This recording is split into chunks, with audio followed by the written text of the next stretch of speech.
Well, happy Monday and welcome to another week of Palmetto Sports Daily. We got a lot of football to get to, but we're going to start things off on a lighter note. Julia Westerman here in Columbia, Summer Hector down in Charleston, and we've got a new face with us this week. Caroline Soro joining us from Greenville. Yay. Caroline, welcome to the team. We're glad to have you. Just tell us a little about what it's been like getting out here to South Carolina.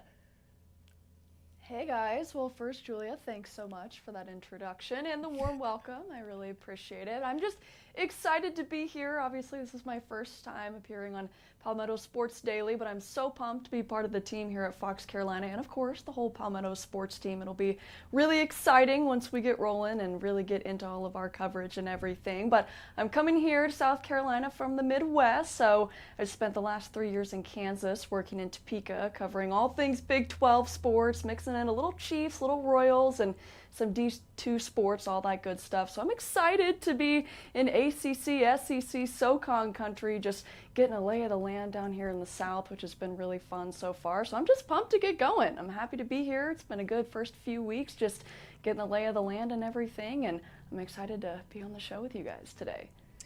We are excited to have you, and you can probably expect to see this crew every week on Monday, so we're looking forward to, getting the week started with you guys every week. Heck yeah. Not a great weekend to recap for us to start for your first show, Caroline, but we're going to get after it. We'll start here first with South Carolina, of course, falling 31-7 to Vanderbilt. Kind of a shocking game for a lot of Gamecock fans and just the program as a whole. Obviously the big storyline, Lenore Sellers going down there at the end of the second quarter. He's still a little bit questionable heading into this week. Shane Beamer, of course, Sunday night saying that he's optimistic about Sellers heading into the Missouri week, but he wouldn't disclose what the actual injury was or give any sort of, update on how Lenore is doing. We'll, of course, expect to hear a little bit more about that on Tuesday during the weekly press conference. And then SEC regulates that they have to have injury reports, that those come out at the end of the week. So we'll know a little bit more as this week goes on. But Sellers going down, not what you ever want to see. I mean, of course, shades of last year, you think the LSU game, things like that. So not what you want to see. The team itself, looked really great on that first touchdown drive. Versal Faison getting his first touchdown. A lot of things that looked like they were heading in the right direction, but it felt like all of the, air was just sucked out of the stadium once Sellers went down. Luke Doty, of course, coming in his sixth year with the program as the backup quarterback. He looked okay, nothing, to write home about, but he kind of kept the offense going, but they weren't able to get another touchdown drive. They had 4 turnovers for this entire game. So let me just raise this, guys. Just what are we thinking immediately coming off of this loss? This starts SEC play, and this is the tone that's been set for the Gamecocks. Summer, I'll start with you. Yeah, I mean, I think for the South Carolina team at this point, right, like best case scenario is that they end up having a great season and then they start thinking about this Vanderbilt game like, dang it, if we had won that one, right? Thomas knows right here walking by. But it seems like that's how it's going to be for the Gamecocks, right? Like if they do improve, Lenore Sellers comes back and is fine, right? This is probably going to be a game that we keep talking about. The SEC is so competitive. We know this, obviously. But also, even if Lenore is fine, I mean, he did have a red zone interception early on in that game, so we've got to see, more crispness out of him. Now, I'm not saying an interception ruins things. We see plenty of quarterbacks do that in a game, but it does make you obviously cause for concern. Luke Doty did, I think, a decent amount of job for a backup quarterback coming in there. But yeah, if South Carolina is not going to have Lenoris for a while, I mean, we know how concussions go. Sometimes once you kind of have one, it seems like, unfortunately, it's kind of a domino effect, right? So they end up kind of seeing more of those. So I hope that's not the case for him. South Carolina is going to need him. But in that game, Vanderbilt, they did, I think, dominate time of possession, too. So defense has got to step up in those kind of situations, too, and do more for South Carolina. Obviously, 31-7, not good enough for South Carolina. Vanderbilt, like we've said before, is a much improved Vanderbilt team these last 2 years, really. But I think, yeah, there is a lot of cause for concern for South Carolina. It's going to be really telling to see what they do at Missouri this weekend. Missouri is a team that usually gives South Carolina a lot of trouble and is usually kind of sneaky against them. So I think South Carolina fans are very nervous at this point, but we do have to remember it is a long season. We saw how last year went. So you don't want to give up at this point. But, Caroline, I know you're new to kind of observing South Carolina, but where do you think fans should be concerned, or what do you think their mindset should be now? Yeah, well, I think that the turnovers that we just touched on is definitely a concerning part, right? It feels like over the last 3 games, the most positive part of this entire operation for the Gamecocks has been their special teams. They've kind of lived and died by some of those special teams touchdowns, those punt return touchdowns, and they didn't have any of that on Saturday, which really showed up, right? It was like, well, the offense isn't there, the defense isn't there, and now our third phase isn't carrying things the way that we've seen them carry things for the last 3 weeks. So that's just my initial observation, but I want to go back to something that you said too, Summer, which is that this is not the Vanderbilt of old that people in the SEC are used to watching, right? So I feel like if we're going to put a positive spin zone of any kind on this for Gamecocks fans, I feel like it is worth noting that this Vanderbilt team made some noise, a little bit of noise last season, and they've looked good, for lack of a better term, just in my personal opinion, over the last couple weeks. Diego Pavia's in the top 10 in terms of passing for SEC quarterbacks right now. I mean, this is not a team that, the same team that South Carolina has been beating for the last 16 consecutive seasons, right? So if people want to get hung up on the fact that the sky is falling, Vanderbilt just came into our home stadium and did this, and this, I think that it's worth noting that this is a different Vanderbilt team. That said, there are still a ton of things in all 3 phases, which Shane Beamer would tell you if you listen to that post-game press conference Saturday as well, that need to get cleaned up too. Yeah, absolutely. We'll get to him in just a second here, but also important to note the Gamecocks had 8 penalties for 85 yards, which included an ejection by Dylan Stewart for an unsportsmanlike conduct penalty there in the second half. You just can't have penalties like that, especially like you said, Caroline, the time of possession, or Summer, can't remember who said that, but yes, the time of possession, Vanderbilt had the ball for 35 minutes. South Carolina had it for 24 minutes. You can't give up yardage like that when you're already fighting for how much time that you can actually have the ball. So that was very tough. And then, of course, those turnovers. Let's take a listen to what Shane Beamer had to say about those post-game. When you turn the ball over 4 times in the SEC, you're going to get your rear ends kicked. And that's what happened tonight. I told the team that we didn't do enough winning football tonight. I mean, there's a ton of self-inflicted mistakes that starts with me, and I'm going to get it corrected. But I told the team I was still encouraged because, when you look at it and it's 31-7, you say to yourself, there's not a lot of good, but I saw a lot of, really good tonight too, at times, just not enough of it. Yeah, definitely some flashes there where they showed that they can be that team, but you got to search and find that consistency. And of course, they're going on the road for the first time in SEC play this week, heading to Missouri to take on the Tigers in the other Columbia, a game which, like you said, can always kind of trip this team up. So we'll have to see what happens there. But we're going to hit a break. We'll talk about Clemson on the other side.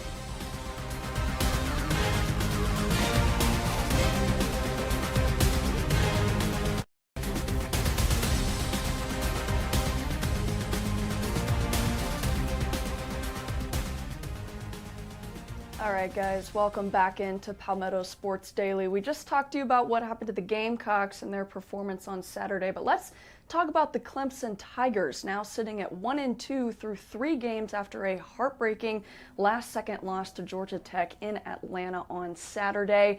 It felt like it was yet another slow start for Clemson out of the gate, trailing at halftime for the 2nd straight week to an unranked team. Now, of course, this is an ACC play this time around, so a little bit different than a non-conference, but still a potential cause for concern for some of those Tigers fans out there. Ended up being a close game towards the end, tied 21 until Georgia Tech came down, executed the fire drill seamlessly, nailed the field goal, career long for that kicker, and they end up going on to win 24-21.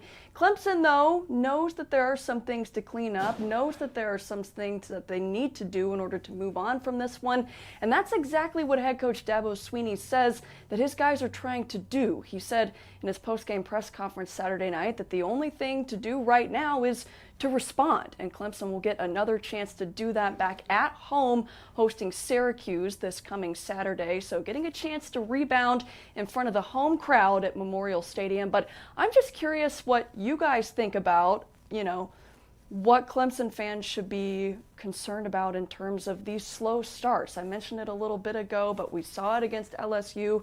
We saw it especially against Troy, and we saw it again yesterday. So, Julia, I'll come to you first. Just initial observations about anything, both sides of the ball. Clemson starting slow, not being able to really get its footing in the first half, what it feels like.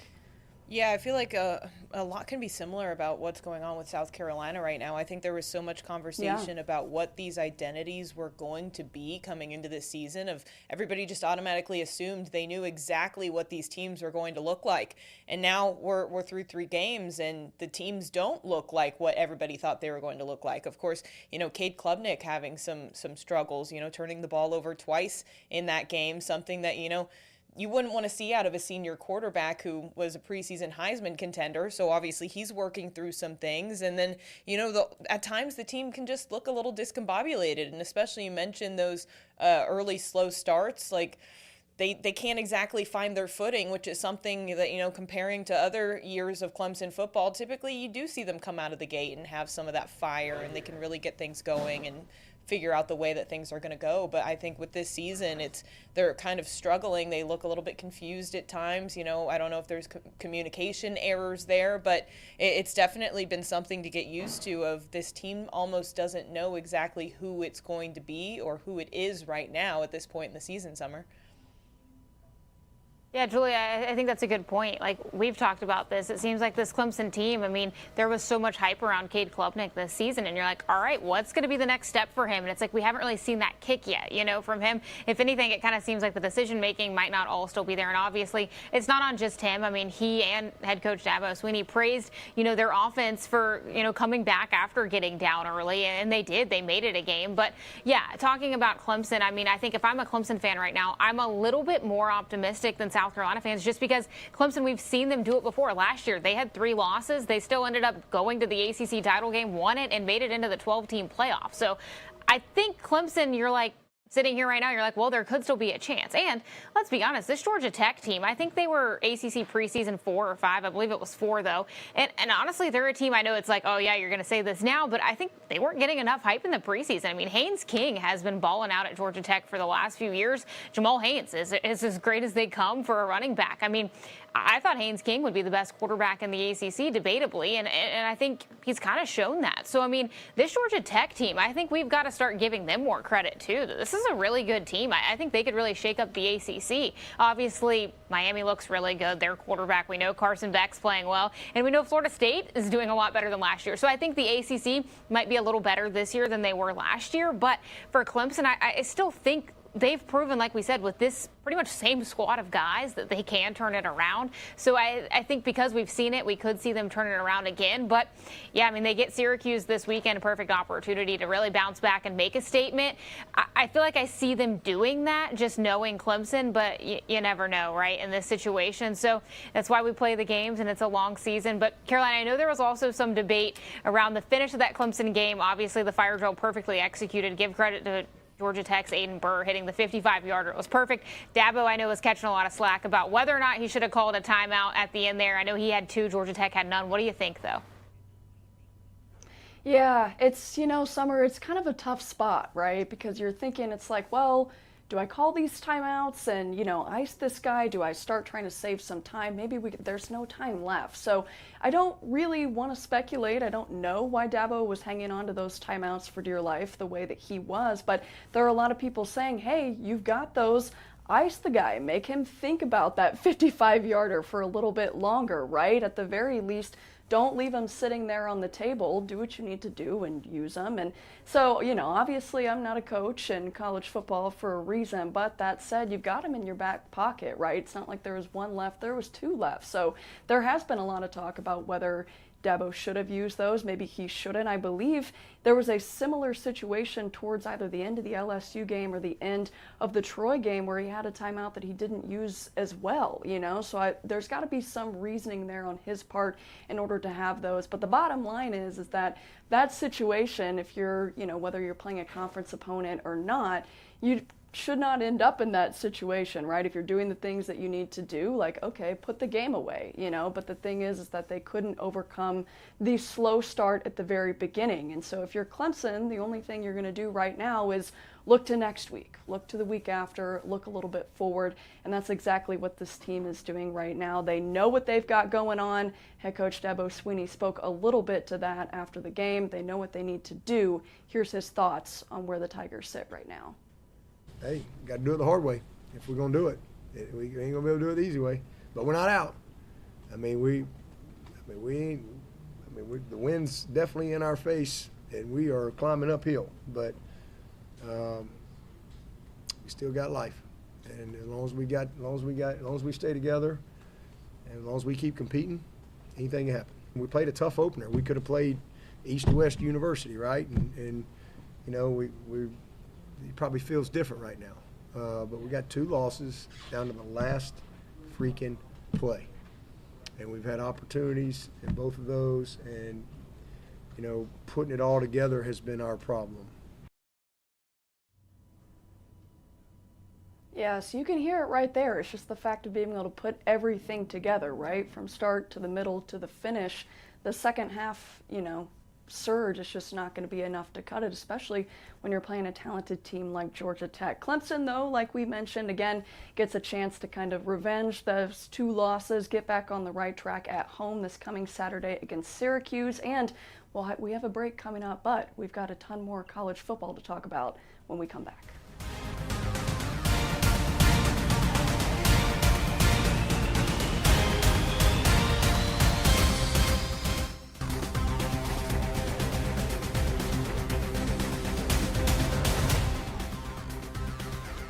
Welcome back here to Palmetto Sports Daily. It's a Monday after another weekend of college football. We're going to go down to FCS for a little bit just to touch on this one. It was a rough weekend for a lot of schools around the state of South Carolina. The Citadel Bulldogs lost 23-13 at Gardner-Webb. They did have a second half comeback, but it came up just short. The Citadel, they're still trying to figure out their starting quarterback now that their starter has been out since fall camp, so they're kind of dealing with that. Head coach Maurice Drayton, I did talk to him today, though, and he praised their center, Mike Bartolucci. He said that guy's the leader of that offense, so he said they had that going for them. Something key, though, they do still, I think, lead the country. I know they lead the conference. I'm pretty sure he said lead the country, though, in the least amount of penalties, so they got that going for them, but now you got to use that to win some games. I caught up with Drayton earlier. They host Mercer this weekend, and they do look to move to 2-0 in SoCon play. So everything they want still in front of them, as coaches like to preach to their teams, right? But he did say he wants to see the defense do better in their special teams, which is usually what they pride themselves in, kind of Beamer Ball-esque for the Citadel. But that is something they pride themselves in. Here's what Maurice Drayton had to say he'd like to see from his team. We didn't create any turnovers this past game. And we have to give a young offense or offense led by a young leader, whether it's Kobe or whether it's Quentin, we have to give them more more opportunities. So ball extraction is key on defense. And special teams, quite frankly, Coach Tony Coaxum and myself, we're not happy with special teams. Why? Because there's a standard we set in year 1 and year 2 of creating plays, and we haven't been able to do that yet. All right, so you heard that there from him. So they host number 25 Mercer. So they've got another test this Saturday. But if they can get something going over them and maybe pull off a few turnovers, the Citadel could be 2-0 in SoCon play, which would be big for a Citadel team that was winless just 2 years ago. We saw some improvement last year. Also, Charleston Southern, a brutal weekend this weekend. They were up 21-0 at Lindenwood. Blew that lead, though, and ended up losing 35-28. This was their home opener and their OVC Big South Conference opener. So that one was tough to see for Charleston Southern. But I will say, at least the start looked great for them, and they were showing a lot of promise. The offense was moving the ball really, really well. But, yeah, you can't fall apart in a game like that. In this one, especially a conference game. Quarterback Zoltan Osborne out of Fort Dorchester High School down here showing some improvement. He's dealt with injuries the last few years. Run game, you see it there moving fairly well. But, yeah, not able to hold on to that lead is tough. They hit the road again this Saturday. They're at William and Mary. And then in 2 weeks, they're back home to host South Carolina State. Julia Westerman, SC State, one of the few teams in the state to get a win this past weekend. You talked to Chinnis Berry earlier. What do you have to say?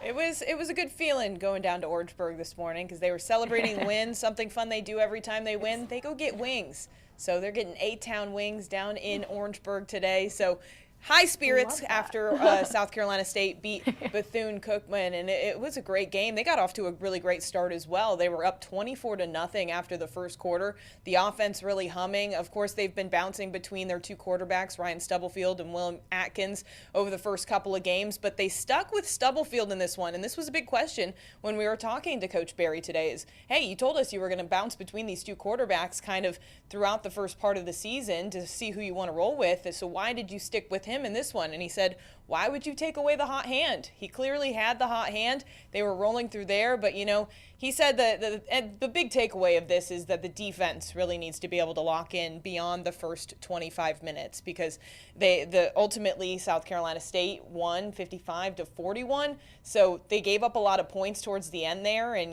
that he really wants to see them have that accountability and get through a whole game. So here's what he had to say about the offense. Those guys were intentional. They were going full speed yesterday.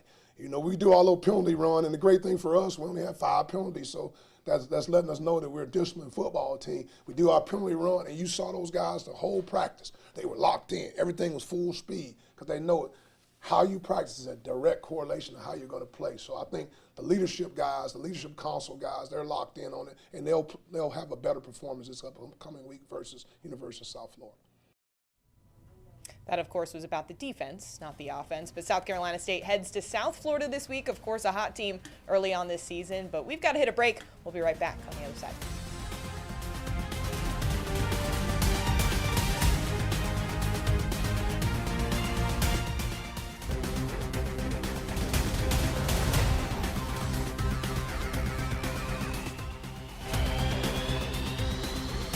Welcome back here to Palmetto Sports Daily. We told you it was a rough weekend for our teams across the state of South Carolina, but really the Carolinas in general. The Carolina Panthers lost a close one last night, 27-22. Now, we will say the Panthers showed a heck of a comeback in the second half, actually recovered an onside kick with the chance to go down there and win this game after scoring, I think, 3 second-half touchdowns, 3 in the fourth quarter, 2 in the fourth quarter, I believe. Bryce Young did have a career-high day passing, but his defense didn't help him out too much.